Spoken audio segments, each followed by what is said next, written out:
विष्णू कोपणार आणि पदरी पडणार महापाप। एकादशीला चुकूनही करू नका या 5 चुका, नाहीतर तुम्हीही एकादशीचा उपवास करता का?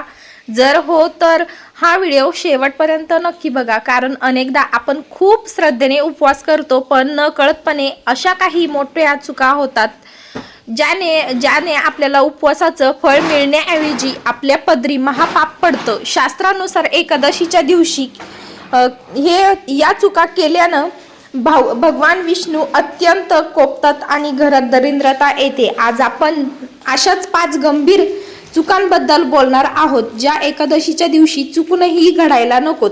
पहिली आणि सर्वात मोठी चूक म्हणजे तांदूळ किंवा भाताचं सेवन करणं। पौराणिक कथेनुसार एकादशीच्या दिवशी तांदूळामध्ये महर्षी मध याच्या रक्ताचा थेंब सांडला होता, म्हणूनच या दिवशी भात खाणं म्हणजेच जीवहत्या करण्यासारखं महापाप मानलं गेलं आहे। जर तुमच्या घरात कुणी एकादशीचा उपवास करत नसेल तरीही त्या दिवशी घरामध्ये भात बनवणं पूर्णपणे टाळायला पाहिजे, नाहीतर संपूर्ण कुटुंबाला त्याचा दोष लागतो।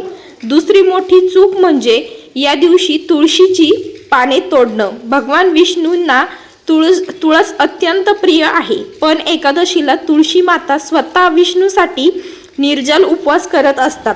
अशा वेळी तिला स्पर्श करणं किंवा तिचे पानं तोडणं म्हणजेच देवाचा थेट अपमान आहे।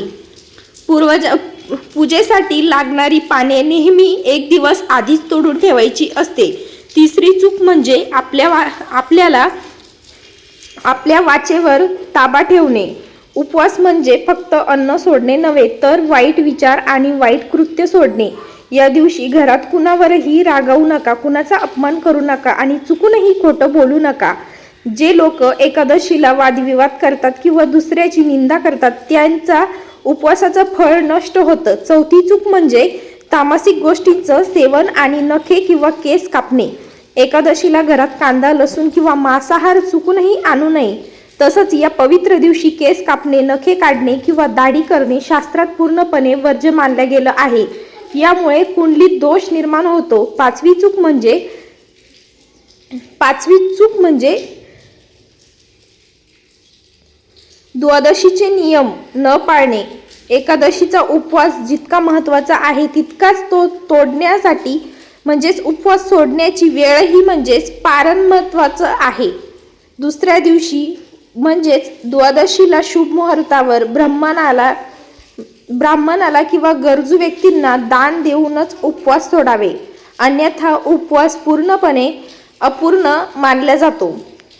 एकाच महिन्यात 2 एकादशी आल्या आहेत, त्यामुळे हा विष्णू भक्तांचा दुर्मिळ योग चुकूनही वाया घालवू नका आणि या चुका करणं टाळा। आपल्या मित्र परिवाराला पाप कर्मांपासून वाचवण्यासाठी हा व्हिडिओ आत्ताच त्यांना शेअर करा आणि कमेंटमध्ये जय हरी विठ्ठल लिहा।